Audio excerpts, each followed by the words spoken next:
Bien, muy buenos días o buenas tardes, dependiendo de dónde nos encontremos a todos. El día de hoy vamos a comenzar otra nueva charla de nuestra red LAFMA, la red de física de materia condensada y de nuevos materiales. Gracias a todas nuestras universidades participantes. Vamos a dar primero, pues gracias a todas estas universidades que hacen parte de nuestra red.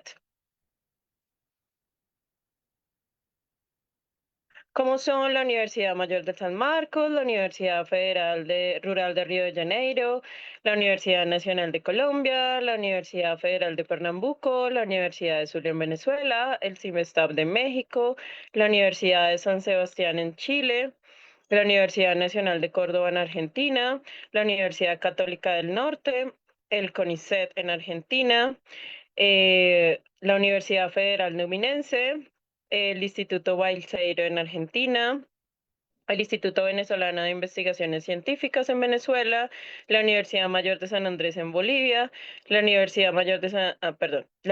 Técnica de Manabí en Ecuador, la Universidad de Costa Rica, la Universidad de El Salvador y la Universidad Federal de Pernambuco. Muchísimas gracias a todas nuestras universidades participantes en nuestra red y los invitamos a todos los que siguen en nuestras redes, por favor, a que hagan las preguntas para que al final, después de las intervenciones de nuestros miembros de la red, pues los pasemos aquí a nuestro invitado del día de hoy. Y la Autónoma de Nuevo León, México, me disculpo. Bien, vamos a continuar. El día de hoy tenemos a nuestro invitado, que es el doctor Cristian Aguirre. Eh, el doctor Cristian Aguirre, vamos a decir, él es licenciado en física, que se graduó en 2011 en la Universidad Distrital en Bogotá, aquí en Colombia. Él es magíster en ciencias físicas en la Universidad Nacional, también aquí de Colombia. Se graduó en 2016.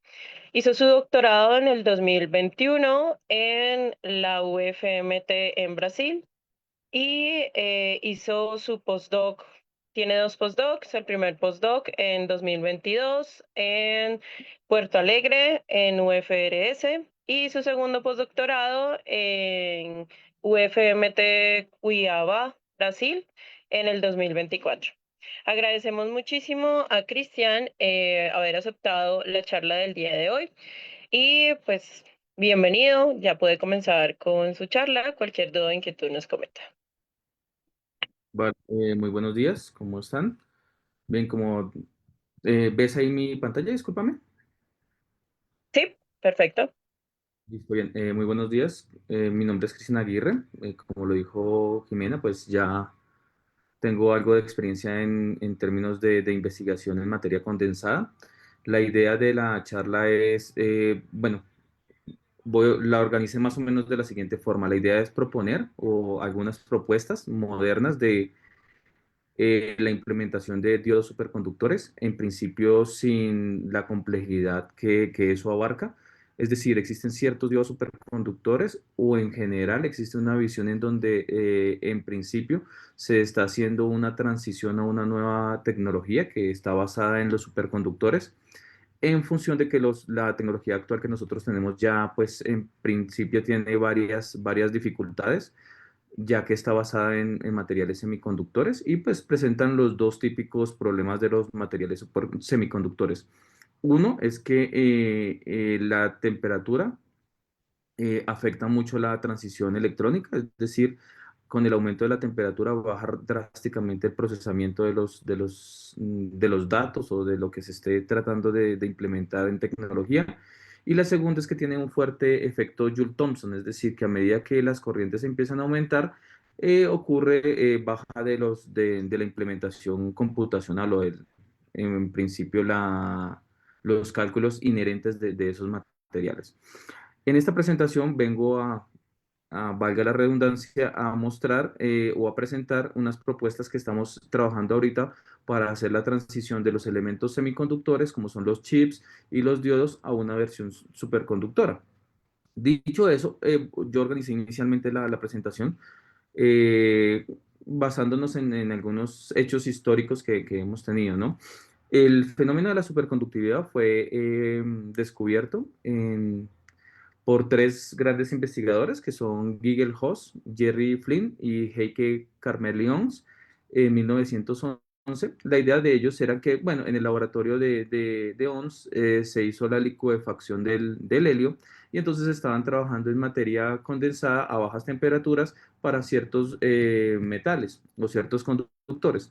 Ellos esperaban que a medida que bajara la temperatura, pues la conductividad o la resistividad empezara a disminuir linealmente, pero encontraron que para ciertas temperaturas esos materiales tenían una transición en donde la resistividad era cero.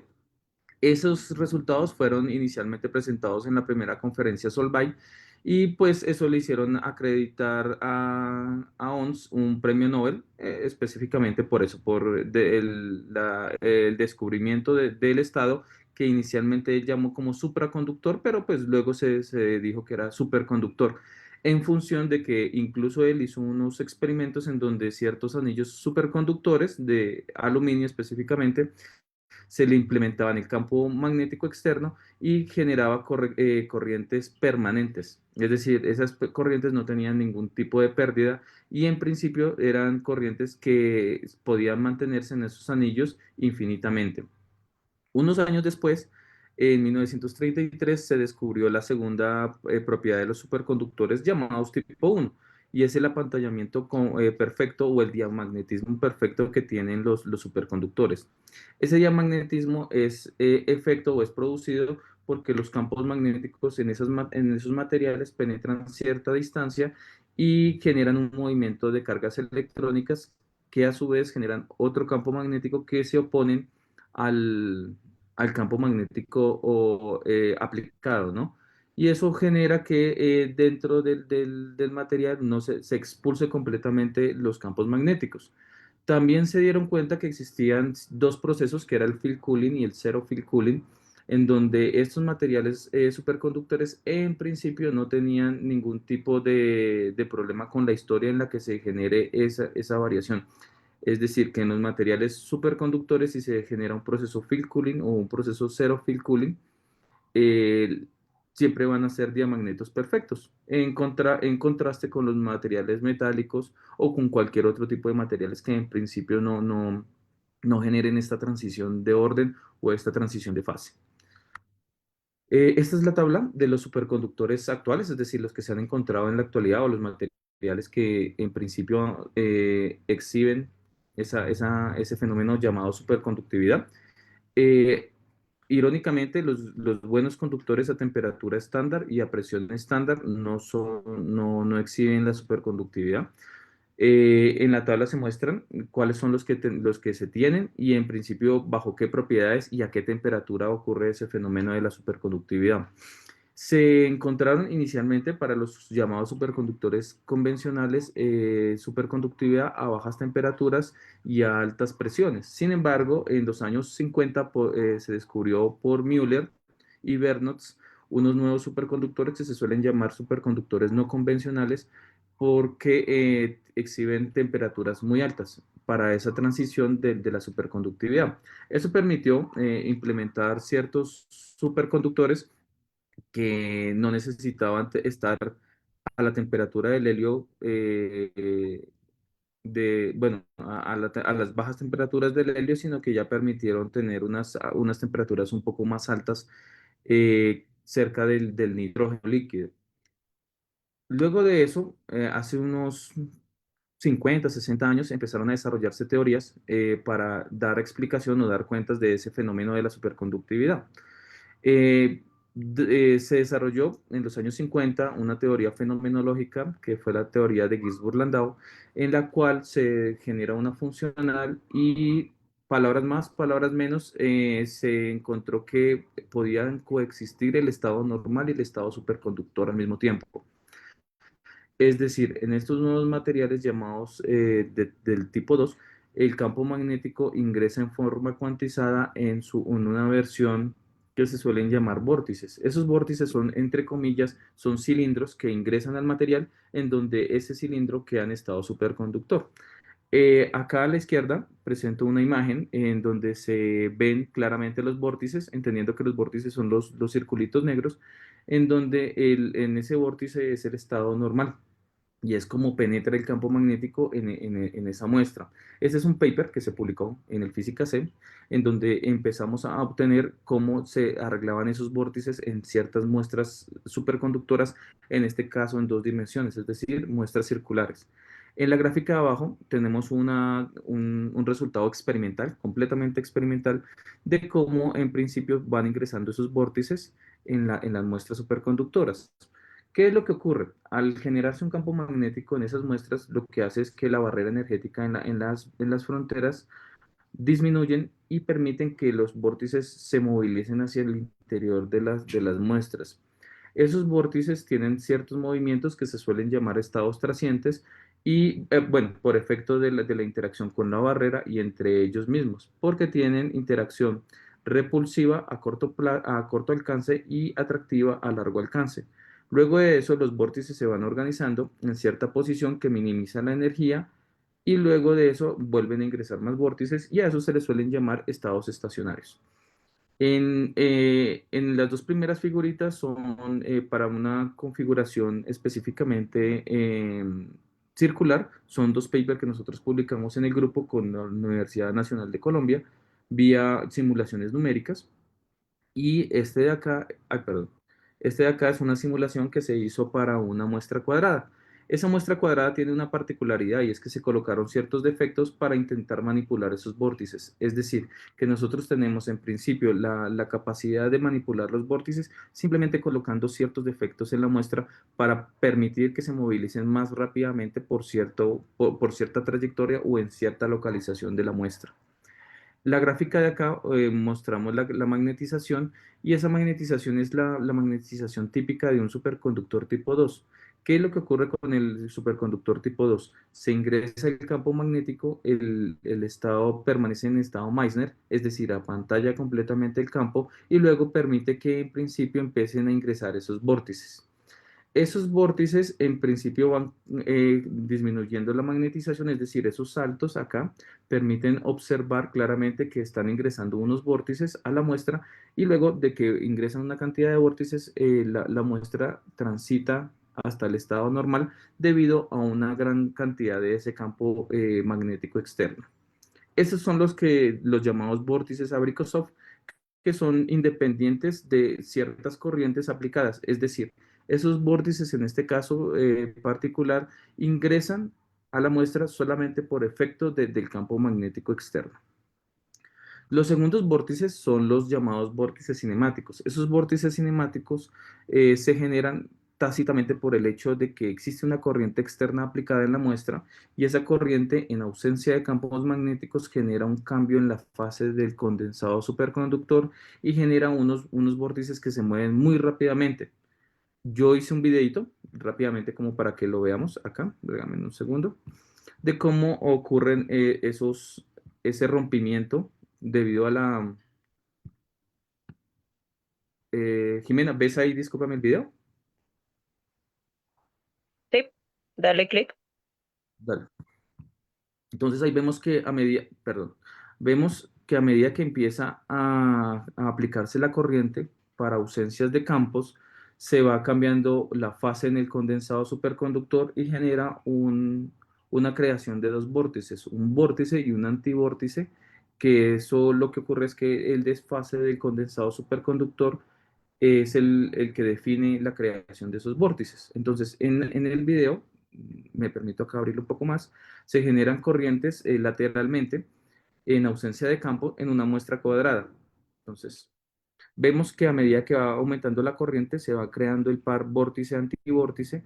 Ese aniquilamiento de ese par vórtice-antivórtice ocurre en el punto de mayor simetría. En este caso es una simetría rectangular, entonces ocurre en el punto intermedio. Y a medida que esos vórtices se mueven muy rápidamente, van creando algo que se llama slip lines, que es decir, son líneas en donde el estado superconductor se suprime y solamente queda en estado normal. Ese mismo efecto lo estudiamos en principio. Dame un segundito acá. Lo hemos estudiado en dependencia de la geometría que tiene propia la muestra. Dame un segundo acá. Entonces nosotros encontramos que el tamaño de la muestra en esos llamados vórtices cinemáticos, pues influye en en la cantidad propia de esas líneas llamadas slim lines, que son como la supresión del estado superconductor, no en los típicos vórtices tipo Abrikosov, que son circulares, sino que estas son líneas en donde se aniquila el estado superconductor. Eso nosotros lo estudiamos en un paper que publicamos en un Solid State Communication, incluso con el profesor Sardella. Ahora, ¿cuál es la propuesta que nosotros tenemos? Nosotros encontramos, o se encontró hace unos años, que el rompimiento de simetría en ciertas geometrías mesoscópicas lo que generan es que, bueno, generan un cambio en esas corrientes críticas, entendiendo como corrientes críticas las corrientes necesarias para que esos vórtices cinemáticos se creen y se destruyan. Es decir, que si nosotros generamos un rompimiento de cierta simetría, las corrientes críticas para la polaridad positiva y para la polaridad negativa son diferentes. Esas corrientes se suelen llamar corrientes de Shapiro. ¿Cuáles son las propuestas que nosotros tenemos actuales para la creación de un efecto diodo? Son las siguientes. Entonces, esta es la primera geometría que nosotros tenemos. Esa geometría evidentemente tiene un rompimiento de simetría. Si nosotros tenemos acá el plano X y ese sería el plano Y, tendríamos un rompimiento en el eje X y tendríamos un rompimiento en el eje Y. ¿Cuál es la ventaja de este tipo de rompimiento solamente con simetrías? Es claro que nosotros no necesitamos tener acoples tipo Josephson, que son extensiones en sistemas multibandas. Esos acoples en sistemas multibandas tienen dos problemas fundamentales. Uno de ellos es la fabricación de estos sistemas multibandas y la segunda complicación es el análisis numérico, ya que las ecuaciones de Gibbs-Landau ya de por sí son complicadas y deben solucionarse en ciertas geometrías vía métodos autoconsistentes.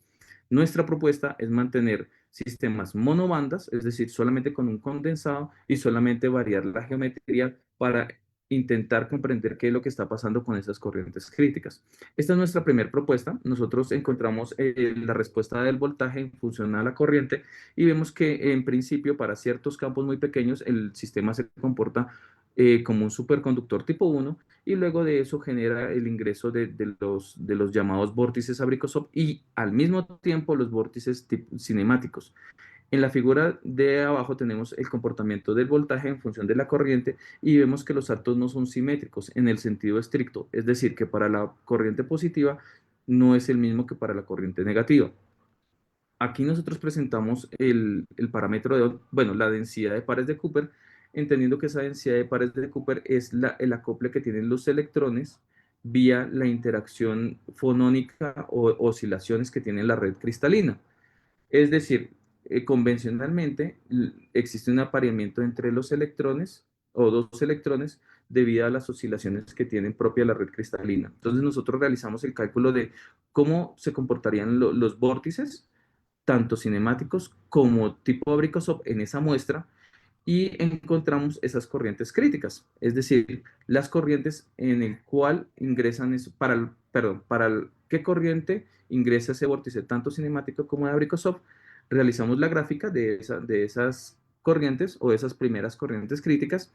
También estudiamos la fase y encontramos un coeficiente que se llama el coeficiente de eficiencia, entendiendo que ese corriente de eficiencia depende de las corrientes críticas que se tengan en el superconductor y nos indica claramente cuál es la eficiencia en términos del tipo diodo, es decir, qué tan eficiente es ese diodo superconductor para permitir la corriente en una dirección y no permitirla en la otra. Por eso es que se suele llamar efecto diodo, porque es el análogo o el símil que se tiene para el diodo semiconductor.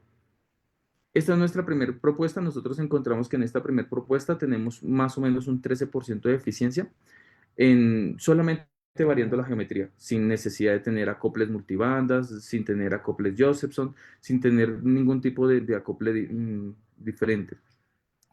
La segunda propuesta que nosotros tenemos ya fue publicada en un SciPost.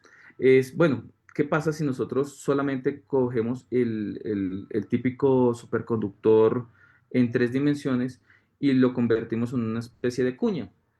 Y se hacen varias alteraciones. Una de ellas es cambiar el parámetro de Gilles-Landau, es decir, transitar de un tipo 1 a un tipo 2 y mirar qué es lo que está ocurriendo con el rompimiento de simetría debido a que ya es una cuña. Nosotros encontramos que para ese superconductor, si nosotros realizamos la variación del campo magnético, tenemos diferentes valores de la eficiencia, encontrando un máximo de eficiencia como un 15% para esa propuesta que nosotros hicimos. Este paper ya fue publicado y es un paper muy, digamos que hace poco se publicó, en donde encontramos la eficiencia de ese efecto diodo en función del parámetro de Gilles-Landau y en función del campo magnético para diferentes corrientes aplicadas.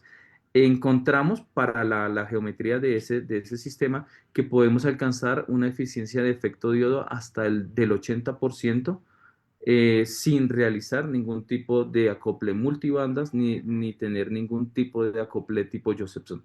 Es decir, que sería la fabricación de un superconductor normal, solamente variando la geometría.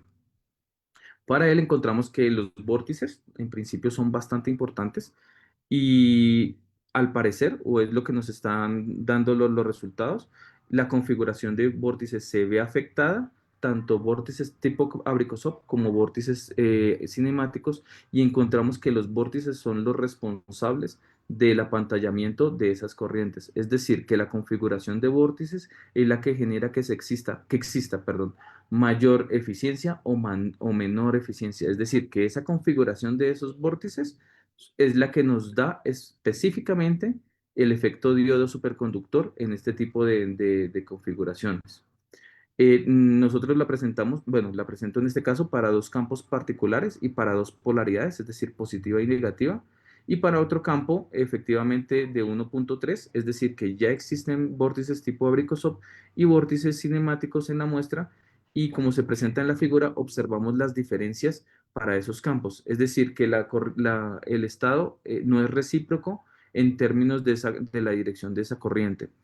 Esta es una de las propuestas que ya fue publicada para cambiar bueno, para fabricar un diodo superconductor en donde tenemos eficiencias de alrededor del 80%.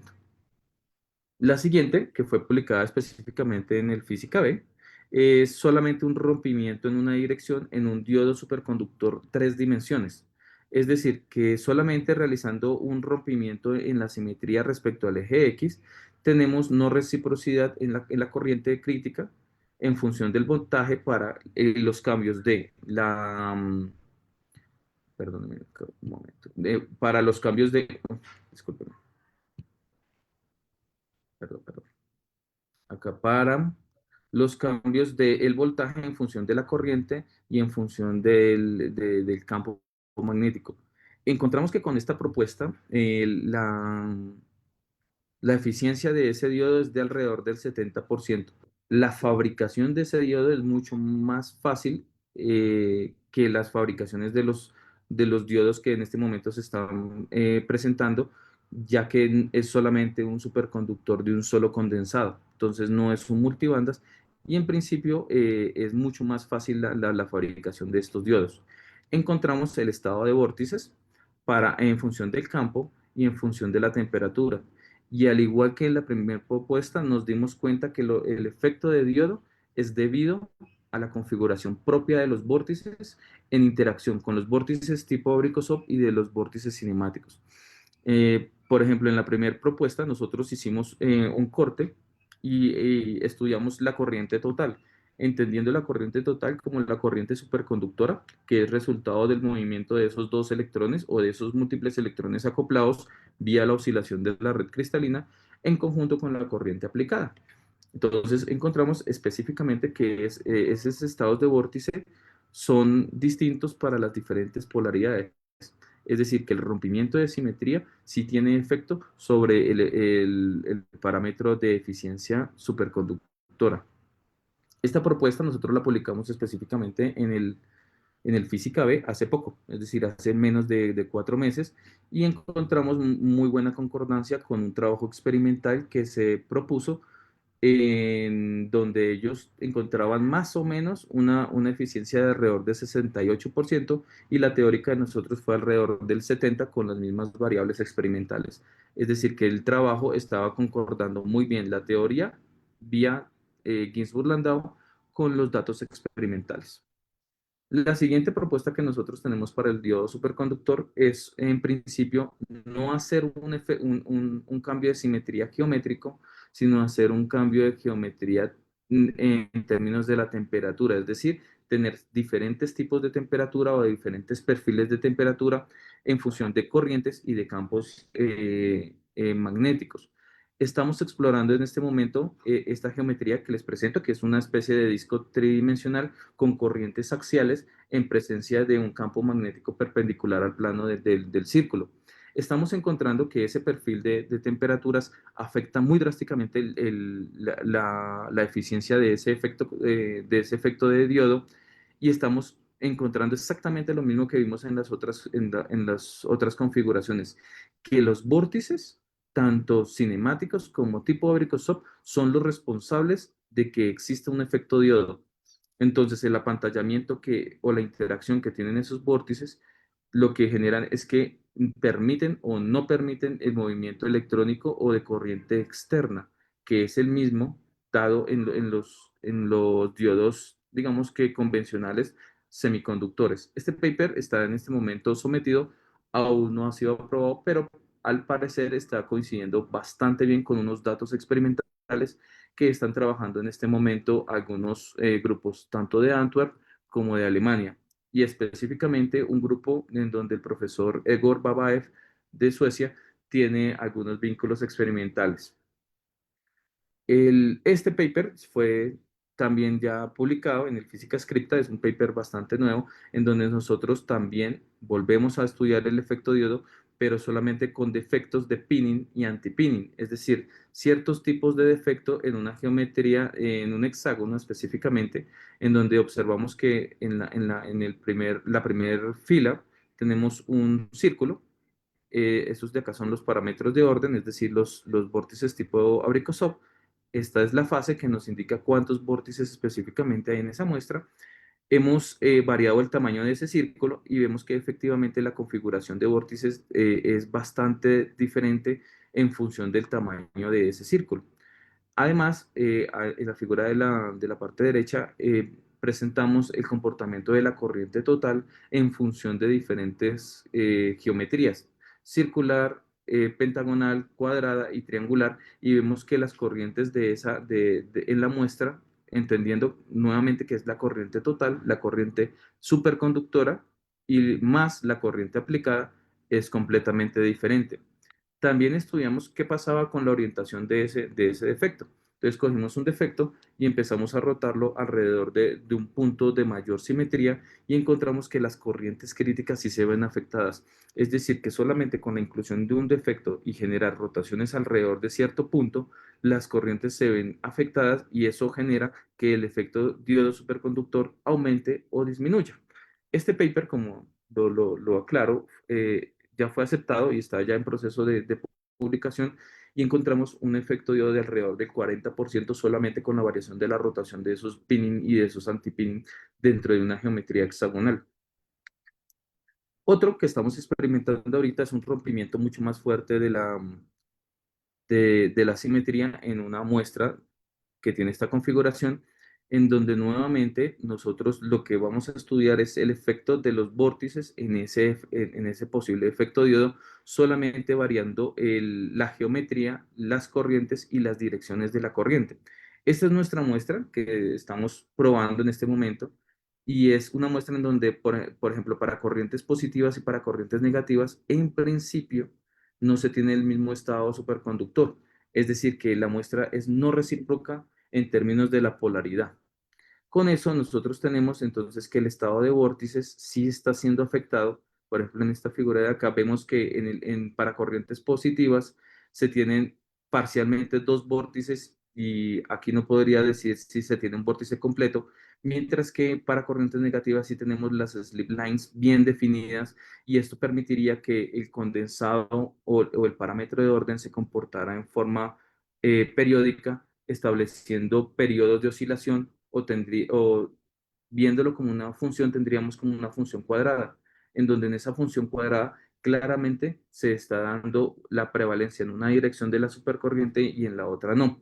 A medida que se va aumentando esa corriente, entonces vemos que los vórtices se van organizando periódicamente en nuestra geometría, de tal forma que incluso el estado superconductor intenta prevalecer en ciertos puntos que nosotros comprendemos que no se tiene un rompimiento, o perdón, que se tiene claramente el rompimiento de simetría, pero que en general no esperaríamos que permaneciera ahí el estado. Por ejemplo, para altas corrientes positivas y para altas corrientes negativas, tenemos que en estos puntos de las punticas de nuestra muestra, el estado superconductor permanece, mientras que en el resto de la muestra se tiene estado normal. Finalmente, acá en la figura de abajo vemos cómo se ven las streamlines o las líneas de corriente total de la muestra. Y vemos que existe un gran apantallamiento en esas muestras para altas corrientes, mientras que para las bajas vemos básicamente las circulaciones propias de los vórtices Abrikosov. Es decir, que en esos vórtices Abrikosov la supercorriente está girando alrededor del par de Cooper, mientras que en los otros vemos que ya se ha apantallado casi que toda la, mm, la supercorriente y solamente tenemos circulaciones en los puntos en donde se ha roto esa simetría. Nosotros hemos encontrado que para estas simetrías da alrededor de 50-60% de efecto diodo, solamente con el rompimiento de esa geometría en esas muestras superconductoras. Es decir, eso nos permite básicamente controlar la eficiencia del efecto diodo solamente cambiando las geometrías propias de esas muestras y controlando tácitamente los vórtices Abrikosov y los vórtices cinemáticos. Esas son nuestras propuestas de diferentes efectos diodo. ¿Qué facilidades tienen nuestros efectos? O, bueno, nuestras muestras. Uno, la fabricación es baja, es decir, no implica un gran problema en términos de fabricación. Dos, no necesitamos estudiar multicondensados o, en principio, muestras no convencionales. Vía Josephson, vía acoples Wick, acoples fuertes, ni ningún tipo de acople. Es decir, que solamente con eso ya tenemos una implementación mucho más simple de ese efecto diodo, solamente con la variación de la geometría. Y tres, estamos teniendo en este momento altas coincidencias con los resultados experimentales que han realizado otros grupos.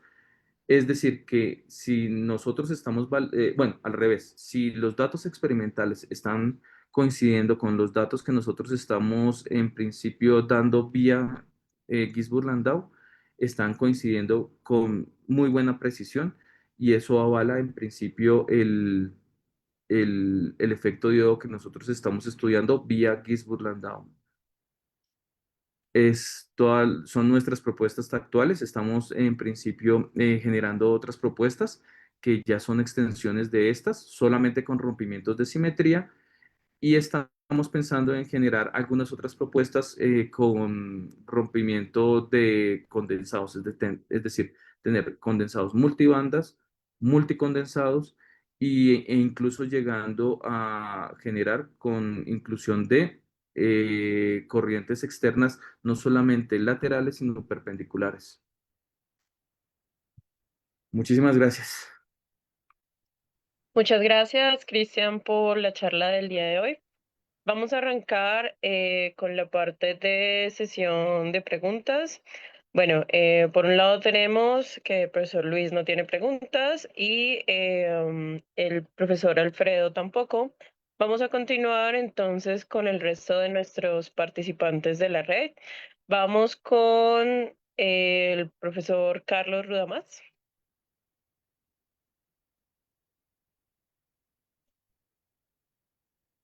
Profesor Carlos. Buenas.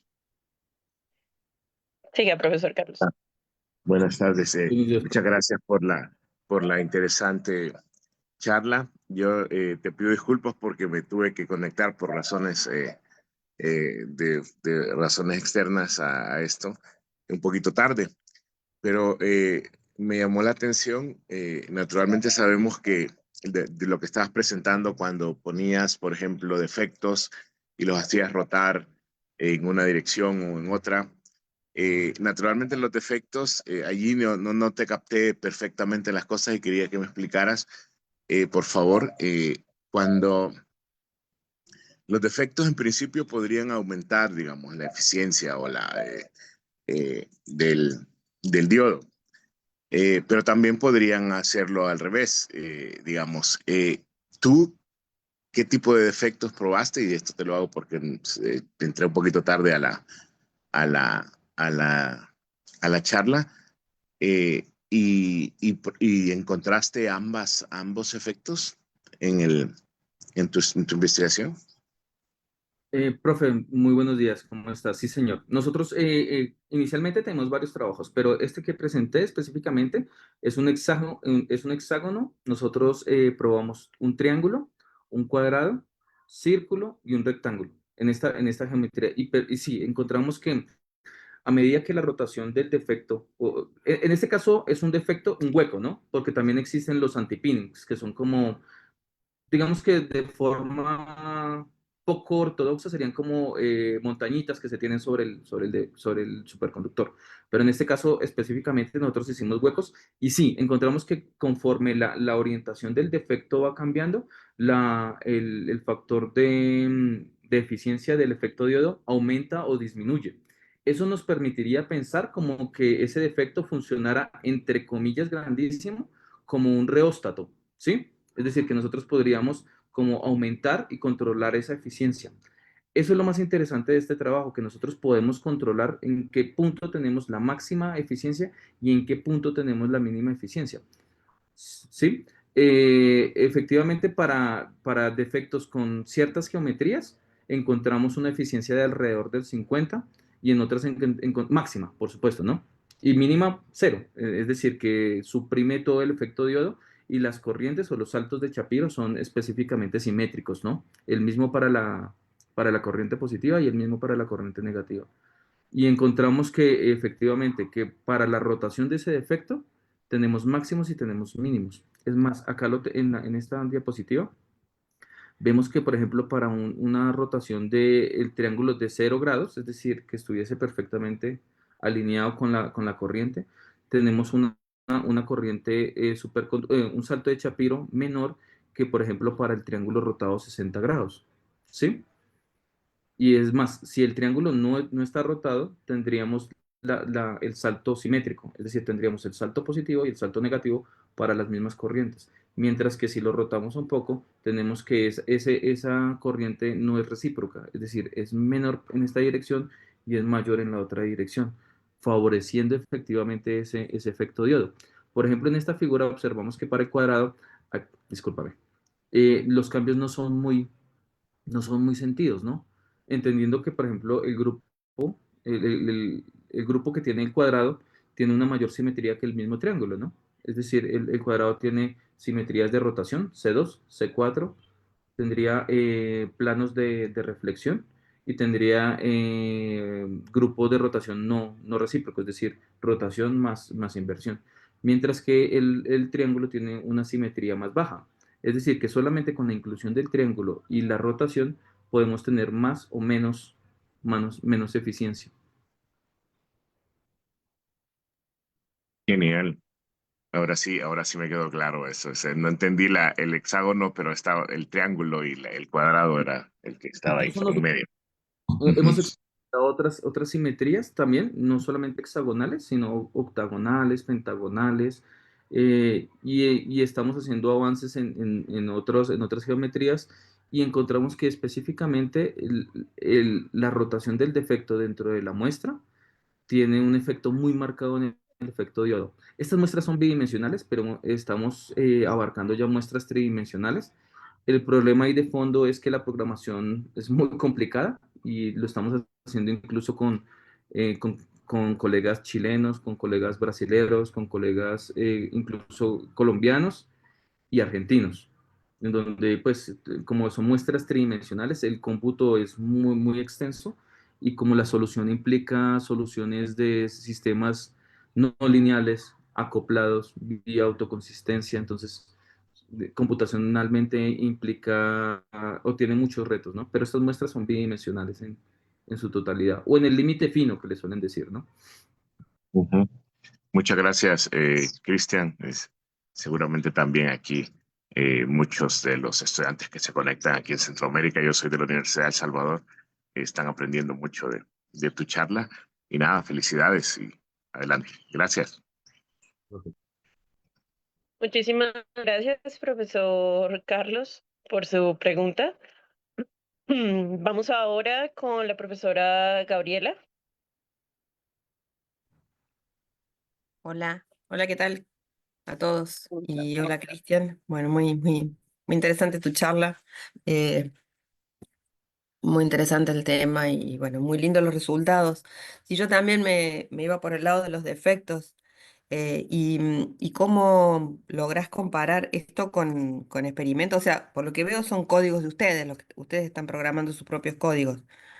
No habría códigos estándar que pudieran simular este tipo de cosas y los están comparando con defectos experimentales. ¿Cómo harían eso? O sea, por ahí lo dijiste y no lo escuché. Dale, un segundo. Espérame, perdón.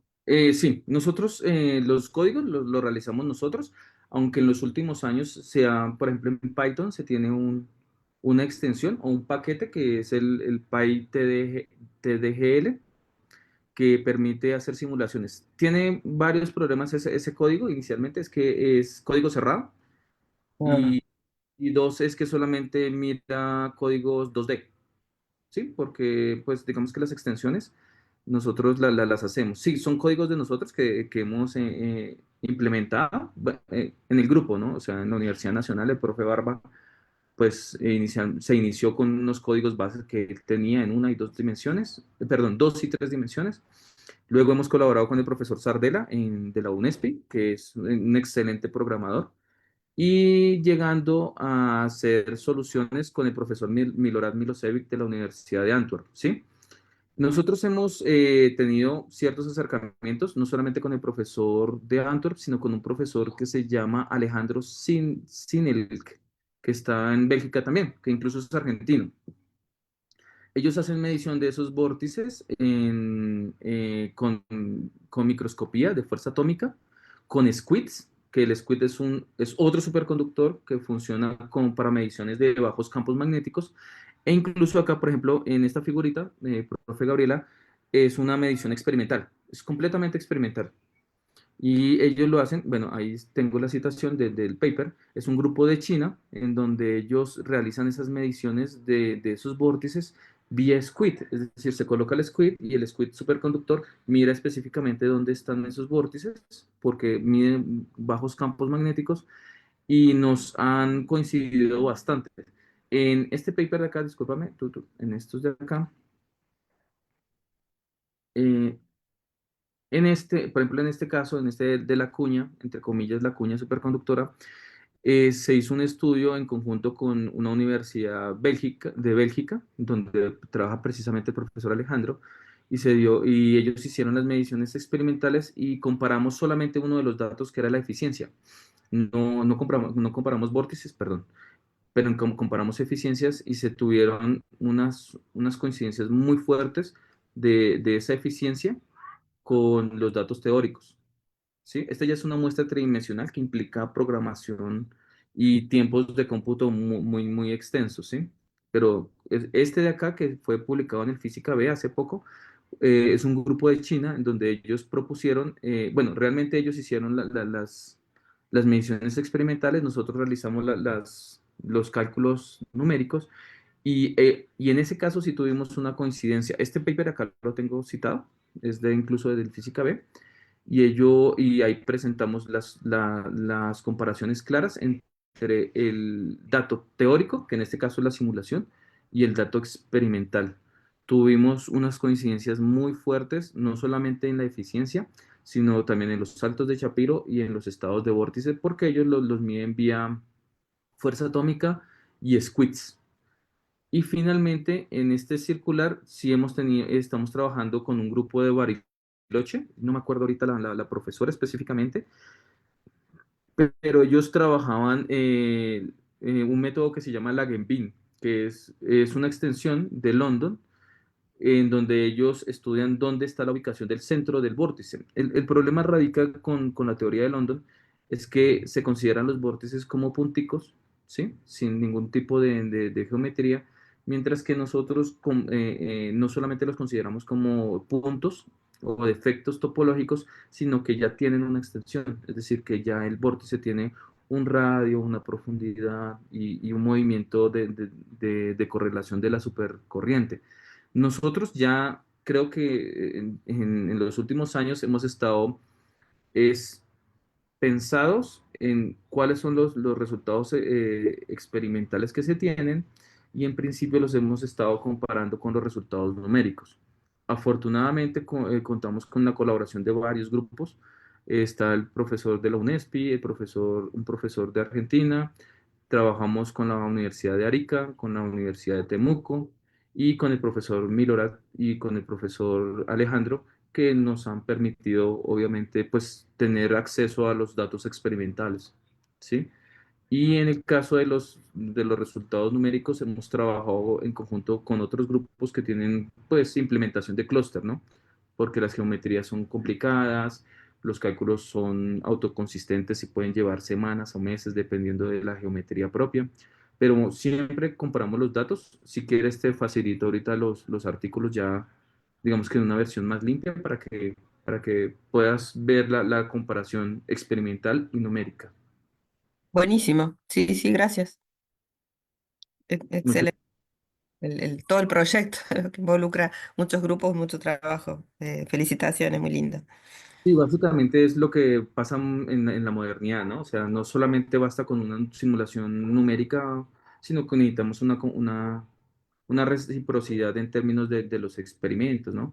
Y es complicado tener un alto talante numérico y tener muy buenos laboratorios experimentales, entendiendo que esos últimos son súper costosos, ¿no? Y Sí, sí, totalmente. El problema es más que nada experimental, ¿no? Bueno, para nosotros de este lado.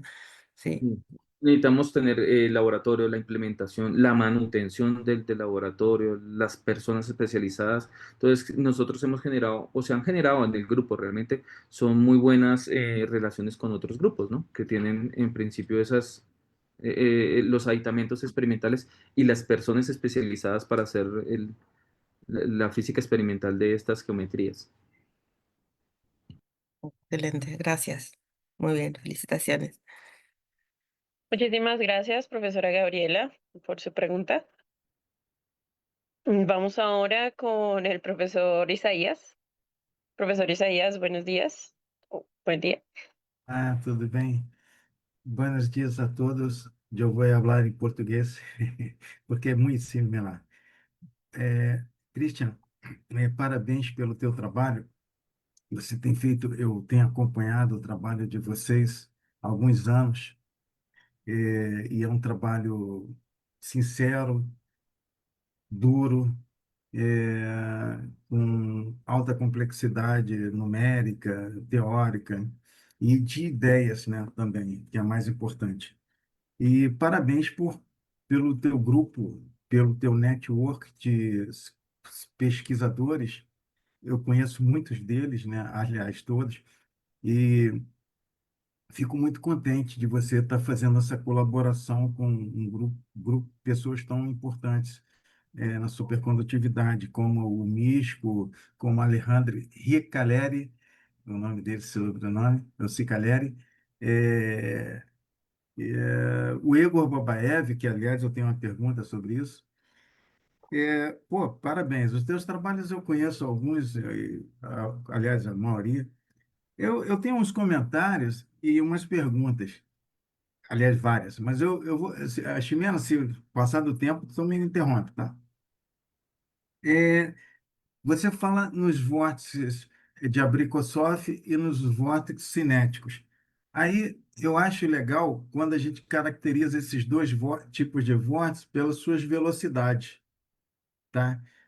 Qual a ordem de grandeza da velocidade de um sobre o outro? Só para a gente ter uma noção. Tá, bom dia, professor. Bom Olha, dia. obrigadão pela ajuda, tá? Então, é o seguinte, aqueles vórtices cinemáticos são vórtices que ficam muito mais rápido na mostra, né? O Uhum.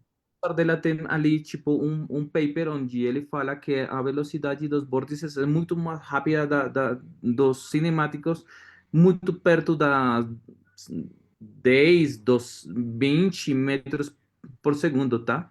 Uhum. Enquanto os vórtices tipo Abrikosov dependem muito da geometria. Aqueles são muito mais devagar, né? Que os vórtices cinemáticos. O professor Sardella, eu acho que ele fez as contas, tipo 20 metros por segundo para mostras mesoscópicas quadradas, né? E para os vórtices tipo Abrikosov, na mesma mostra, sem campo magnético, são tipo 2, 3 metros. Então, é quase 10 vezes muito mais rápido os cinemáticos, né? Sim. Então, é por isso que o grupo aí do Edson Sardella e outros precisam utilizar a variação do potencial elétrico em suas equações, tá? Enquanto que quem está trabalhando só com campo é, penetração de vórtice simples, sem campo magnético aplicado para gerar aquela corrente, não necessariamente, não necessita usar essa variação do campo elétrico em relação ao tempo, ou, desculpa, do potencial elétrico. Então, isso é uma coisa que é legal falar, porque tem muitos juízes, referees que se enrolam nisso aí e atrapalham o nosso tempo de publicação de coisas, tá? Então, só para deixar aqui registrado. Então, agora, falando sobre as tuas figuras, a gente sabe que os dentes que você colocou fez o semicírculo, tá? E uma parte contínua e outra parte com os dentes, né? Isso. Quando a gente tem um material normal, um círculo normal e tem um dentezinho, esse foi um dos primeiros trabalhos dessa área, que foi feito pelo Sorensen, lá da Dinamarca. A gente vê que ele entra pelo centro aqui do dente. Pelo defeito, né? Pelo defeito. As tuas simulações estão mostrando que eles entram pela outra parte. Como você pode falar sobre isso? Olha, eu conheço aquele trabalho, né? É tipo um Pac-Man, né? É muito perto de um Pac-Man. Então, quando a gente tem o defeito, a barreira energética do defeito fica menor. Então, quase sempre o vórtice tipo Abrikosov entra na mostra pelo defeito. Agora, Sim, nesta. Ah, e depende da geometria, do tamanho que a mostra tenha, né? Agora, neste circulinho que a gente tem, a gente está. não, mas não é Pres- essa figura que eu estou falando, são as com os dentes. Ah, tá. Desculpa. Esta, né? Isso. Isso. Então, Olha a lá, gente. olha aí, vocês estão entrando vórtice pela ponta dos dentes e era para entrar pelo vale. É, Energeticamente é isso que a gente vê, né? a gente está olhando, tipo, os vórtices estão entrando pela ponta. É, Mas, fala, tudo bem. com licença. Porque se você tem um defeito aí, ele deveria estar entrando pelos bicos desse defeito e não pelas pontas. É verdade. Olha, este trabalho a gente ainda está pensando como fazer as simulações e fazendo as comparações É, com mais grupos, né?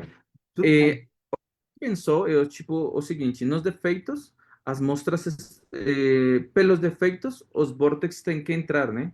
Agora, eu acho que, tipo, nos vales, precisaria ter menos, a barreira energética precisa ser menor, né? Por Pois é, causa da. mas é Eu isso que acho que acontece. É por isso que por ali é o local de entrada. de vórtice. É, Mas tudo bem. é, Depois dá uma olhada nisso aí direitinho. tá, beleza, vou ficar de olho na sugerência, né? Você comenta no Physical Review, no Física B de vocês, de 2026, Condensed Matter, sobre um trabalho experimental, mas eu não consegui saber qual é esse trabalho experimental. Eu, Olha, o paper foi tipo uma ideia de um cara de lá dos Estados Unidos. Eu acho que ele propôs três opções do novo, num Nature. Eu acho que foi num Nature que ele fez uma proposta você de lembra o três. nome dele? E se quiser, agora posso. Não, você me manda depois. Tá. Você me manda depois. Tá bom. Ele, ele fez três propostas de tipo três diodos possíveis, né? Mas foi só uma proposta, sim? A gente fez aquelas contas em três dimensões para uma das propostas que ele fez. E aí, eu acho que lá nas referências, a gente tem as comparações que tem nas soluções das equações do Ginzburg-Landau com os dados experimentais. Se o professor quiser, eu posso encaminhar agora, tá? Tá, obrigado. Vou querer. Obrigado. Legal. Tenho mais algumas aqui, comentários. É, uma outra coisa, eu conheço bem o trabalho de vocês e do Edson, bom, Milosevic, Ego, etc. Vocês calculam em 3D. Vocês resolvem as equações de Ginzburg-Landau tridimensional. Mas sempre quando vocês apresentam o resultado, vocês só apresentam resultados bidimensionais. Tem alguma dificuldade só no output ou o que que acontece?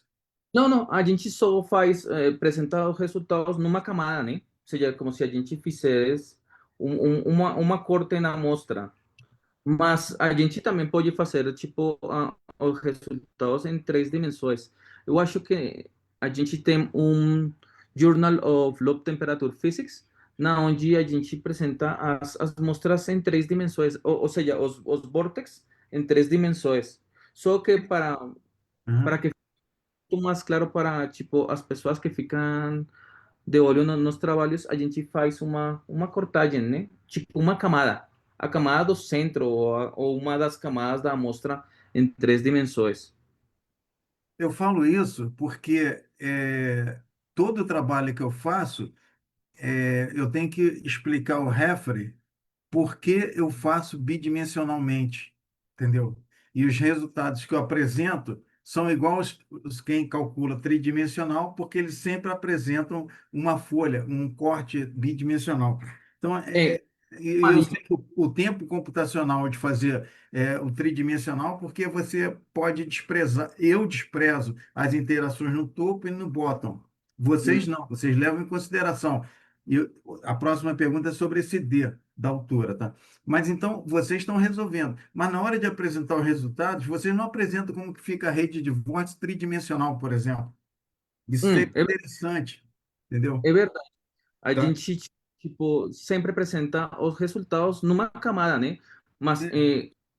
quase sempre, como a rede é tridimensional, quase, por exemplo, nesta mostra a gente tem 20x, tipo, no eixo X, eh, 15x no eixo Y, a 30 no eixo C, né?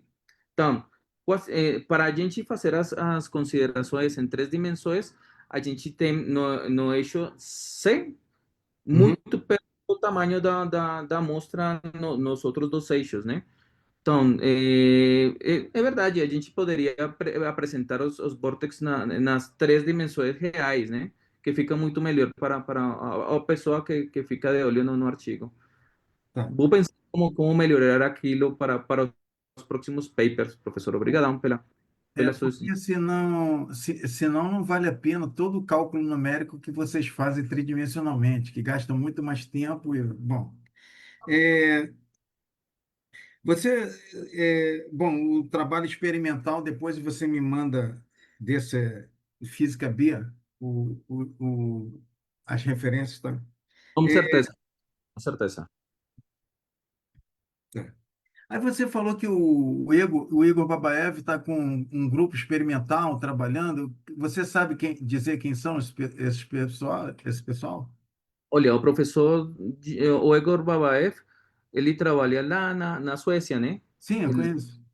Só é, não sei ele, quem é o experimental que está trabalhando com ele. ele é teórico, né? Ele Sim, faz duas, três bandas, faz microscopia.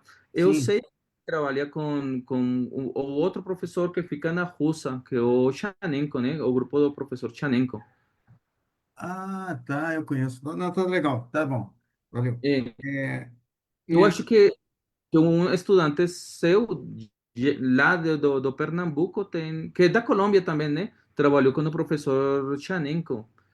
Wilmer, eu acho que é ele, né? eu sei, mas não é meu aluno, não, mas eu conheço. É, Ah, tá. E é, lá eles têm, tipo, o experimental e tem o teórico, Chanenko, Forbin, tem eu caras. acho que o Chaneco deu uma palestra aqui para gente. O Chaneco é o. Puta, Arcade. Arcade Ah, Chaneco. é isso. É ele Tá mesmo. bom, Também, se quiser, posso encaminhar, tipo, dois papers que o professor Chanenko tem, tá. tipo, das comparações experimentais com a teoria, né? Tá legal, obrigado.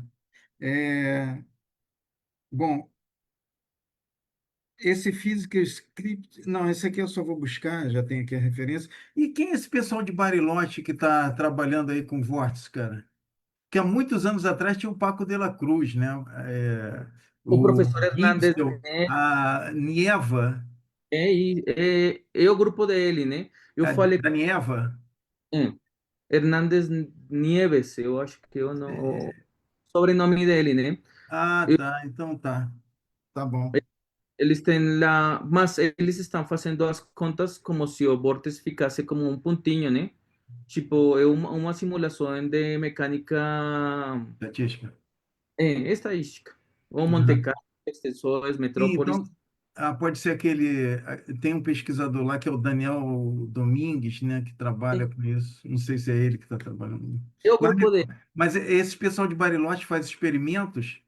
Eles têm, tipo, o experimental, mais o professor Hernández e Ah, o sim. também faz as contas, né? Sim, o Hernandes está lá, né? Exato, eu posso perguntar a ele. Tá bom. Pô, Christian, parabéns pela tua charla, foi sensacional. Parabéns pelos seus trabalhos, gostei muito, tá? Parabéns. Obrigado, professor. Obrigado. Muchísimas gracias, profesor Isaías, por sus preguntas. Vamos ahora con, bueno, el profesor Leandro Tosi nos dice que no tiene ninguna pregunta. Vamos con el profesor Jorge Robles.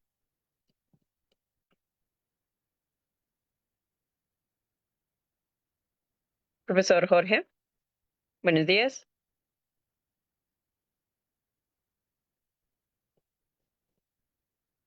Ok, parece que no está conectado.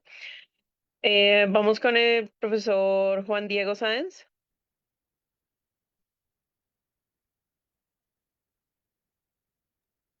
Ahí escribió algo, me parece. Sí, estaba leyendo. Ah, ok, qué pena contigo. El profesor Jorge Robles, bueno, el profesor Juan Diego Sáenz nos escribe que no hay preguntas y el profesor Jorge Robles parece que tiene de pronto problemas pero él nos coloca una pregunta aquí en el chat. En sistemas TDGL 3D con geometrías asimétricas, ¿qué mecanismo suele dominar más el superconducting diode effect, current crowding geométrico, nucleación asimétrica de vórtices o fast slips? ¿Y qué geometrías han encontrado más efectivas para producir no reciprocidad robusta en IC más e IC menos? Bueno, bien, profe, buenos días. En tres dimensiones hemos encontrado que la interacción que más domina ahí tiene que ver con la propia de los vórtices, tal y como lo decía el profe Isaías hace un rato. Encontramos que la interacción más fuerte es esa interacción entre los vórtices cinemáticos y los vórtices tipo Abrikosov, que es la que permite, entre comillas, como que funcionaran esa corriente como si fuera una llave, es decir, que permitiera el paso en una dirección y no en la otra.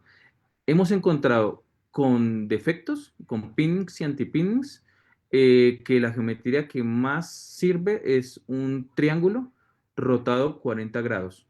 Hemos tenido una eficiencia de alrededor del 60% en esas geometrías, en geometrías cuadradas, hexagonales y con defectos, cuadradas, circulares, triangulares, hexagonales, pentagonales, octogonales, e incluso llegando a geometrías dodecaédricas ya en tres dimensiones, con defectos.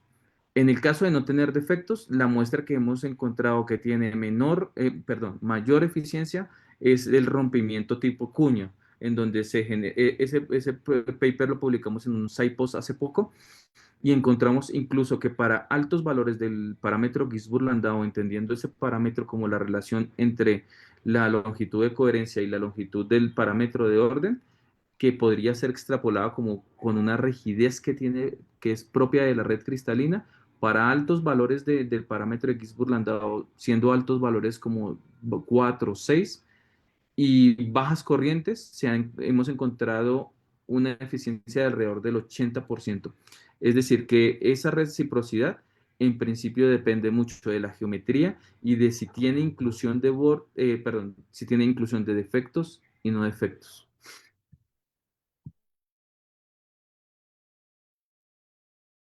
Perfecto, muchas gracias, Cristian. El profesor Jorge también coloca que muchísimas gracias por la respuesta. Vamos ahora con el profesor Stuart Holmes. Profesor Stuart, are you there? Christian, thank you. I don't really have any questions, and it's a very interesting topic. Could you speculate if there's any Lorentz force in the system? So does a kind of, is there a Hall effect or a Lorentz force that you could perhaps quantify in these systems, or is it just too small? I will try to... Sí, Exacto, te la Thank pregunta you. porque es todo muy fácil. No te preocupes. Contesta si puedes en inglés y si no, me dices. voy a intentar en las dos, ¿te parece? Entonces, sí, existe una fuerza de Lorentz debido al campo, a la inclusión de corriente y de campo magnético, que genera una fuerza perpendicular a la dirección de las dos. Ese movimiento entre los vórtices, que es debido a esa fuerza de Lorentz, y sí evidencia que esa fuerza interactúe entre los vórtices y genere un mayor efecto diodo. Es más, el acercamiento de esos vórtices tipo Abrikosov y tipo cinemático es el responsable, lo que nosotros pensamos es el responsable de ese efecto diodo. Then, yes, we have a Lorentz force in between the interaction, vortex interaction, and vortex external applied current. That's right. If we have some Lorentz force, that is the responsible of the diode effect between the interaction, the Abrikosov vortex and the kinematic vortex. You're right. Thanks a lot for the question, Professor. Yeah. Oh, thank you, Christian. Very interesting talk. Thank you. Muchas gracias. Thank you, Professor Stuart, for your question. Ok, el profesor Isaías colocó su email por si cualquier cosa para que le puedas enviar. Vamos con el profesor Arturo Martínez.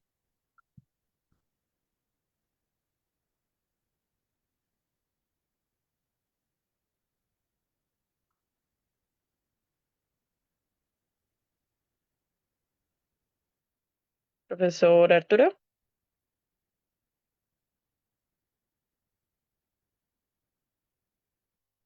Ok, parece que no lo tenemos en línea. Bien, hasta ahí estuvieron todos nuestros miembros de la red y invitados el día de hoy. El profesor Ángel Bustamante está Ximena el día de hoy. Ah, sí, qué pena con ustedes, el profesor Ángel Bustamante. Eh, buenos días a todos. Qué Bueno, pena con usted, profesor Ángel. Continúe con su lo que me pregunta. preocupaba a mí es el modelo que han tomado no veo ninguna característica del material. O sea,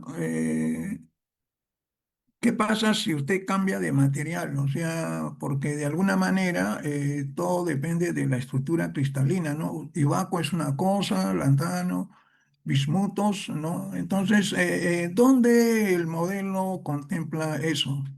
Ah, ok, profe. Sí, señor, tienes toda la razón. Muy buenos días, profe. Qué pena. Listo. O buenas tardes. ¿Sí? Eso dentro de la característica propia del material tiene que ver con el parámetro que se llama de Ginzburg-Landau, ¿sí? En nuestras simulaciones, en estos casos particulares, hemos trabajado superconductores tipo 2. Según la interacción o sea, perdón, según la función de ese parámetro, hemos estado cerca al aluminio, que es un parámetro de Ginzburg-Landau muy cercano a 2 del niobio, que hemos trabajado, que es un parámetro de Ginzburg-Landau cercano al 3, y hemos trabajado algunas otras mezclas de materiales que están muy cercanas al parámetro de Ginzburg-Landau 4, entendiendo que ese parámetro de Ginzburg-Landau nosotros es una relación entre la longitud de coherencia, es decir, qué tanto ingresa el campo magnético en la muestra y qué tanto varía el parámetro de orden dentro de la muestra. Es la división de esos dos valores, ¿sí? Sí, nosotros tenemos, en este momento, hemos realizado cálculos, son fonones tipo mecánicos y tipo ópticos, ¿no? Es decir, que la red cristalina tiene movimientos o oscilaciones de fonones del parámetro tipo 2 y nosotros le hacemos la analogía a ese parámetro de Ginzburg-Landau como si fuera, entre comillas, no es así, pero es una analogía cercana a la interacción o la fuerza que tiene la red cristalina de la muestra. Conforme ese parámetro de Ginzburg-Landau aumente, lo que tenemos es una muestra mucho más rígida, que solamente permitiría ciertas oscilaciones o generalmente ópticos y mecánicos. Nosotros en nuestras simulaciones tenemos específicamente el material indicado en el parámetro de Ginzburg-Landau. Si quieres, también nosotros tenemos una tablita en donde se han caracterizado los materiales en función de ese parámetro, donde pues nosotros, por supuesto, tenemos que ceñirnos a la experimentación, ¿no? Entonces nosotros tenemos un material que se hace experimental y nosotros le asociamos un parámetro de Ginzburg-Landau, por supuesto dentro de los márgenes de error de redondeo y de autoconsistencia del método numérico usado. Muy bien, muchas gracias.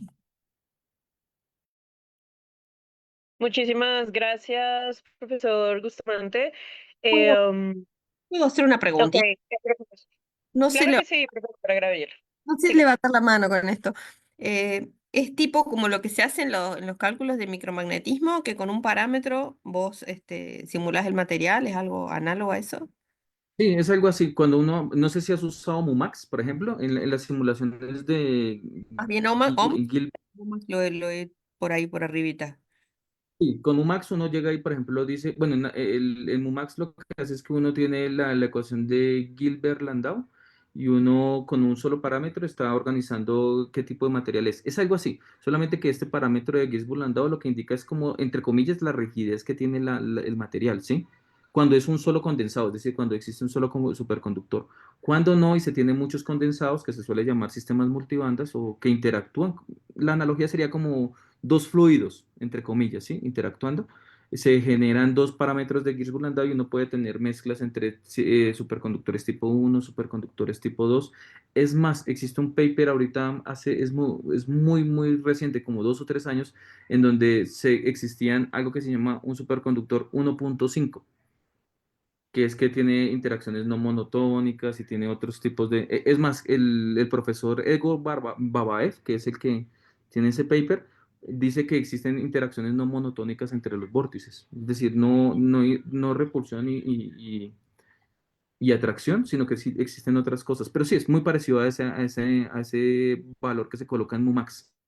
¿Sí? Y la dinámica cambia completamente, ¿no? En nanomagnetismo, si uno tiene la ecuación de Hilbert y le cambia ese parámetro, cambia muchísimo el nanomagnetismo, ¿correcto? Perfecto, buenísimo. Bueno, voy a leerlos. Gracias. Bien, muchísimas gracias nuevamente, profesora Gabriela. Viendo en el chat, pues ya el resto colocó que no tiene preguntas. Revisando, creo que no nos falta ningún otro de nuestros participantes. Y revisando actualmente las redes, pues no tenemos preguntas del público para nuestro invitado del día de hoy. Por lo anterior, pues entonces invito a Cristian que por favor nos diga sus palabras de despedida y todos por favor abrimos la cámara para despedir a nuestro invitado. Cristian, ¿quieres decir algunas palabras finales? Mm, Profesores, muchísimas gracias por las preguntas y por la posibilidad de presentar. Me siento honrado que el profesor Oliveira esté interesado en el trabajo. Estamos dispuestos a trabajar. Tenemos varios grupos de investigación. Por supuesto, los profes que me enviaron los emails tendrán hoy a vuelta de correo la información. Muchísimas gracias por todo. Estamos dispuestos a hacer colaboraciones y que la red crezca. Muchas gracias por la oportunidad. Só um comentário para fechar. Fechar não, você que vai fechar, que foi uma charla sensacional. O que a Gabriela perguntou é exatamente isso, Gabriela. A constante Ginzburg-Landau tem uma para cada material, por exemplo. Tá? Então, isso define o material. Por exemplo, alumínio, que é o tipo 1, é 0,01. Nióbio, 1. Nióbio silmário, 27, e aí vai, tá? Só que a mudança daquele parâmetro faz que a dinâmica dos vórtices mudem, né? Tá? Por exemplo, se o parâmetro é pequenininho, a gente tem o tipo 1. Se o parâmetro é muito mais grandão, fica tipo 2. E o professor Ego Babaev tem aquele paper muito famoso que ele fala que o 1.5, né? Que é mais uma Aquele tá, tá bom. Isaías, entre O Ego Babaev é bom. tire foto a ese papel que usted tiene, esas anotaciones, y comparte con el red de las Mac, por favor. Tá bom. ¿Ok? compartilha com a gente, né? Fica importante que Você tem contato atualmente com o Ego Babaev? agora não. Faz Tá legal. Tá bem. Tá bom. Bien, muchísimas gracias Cristian por haber aceptado la invitación el día de hoy y muchísimas gracias a todos. Nos veremos en Excelente, nuestra Cristian. próxima charla el próximo sábado. Muchísimas Hasta gracias. luego a todos. Hasta luego. Nos vemos. Ciao, ciao. Nos vemos. Hasta pronto. Gracias. Tchau a todos.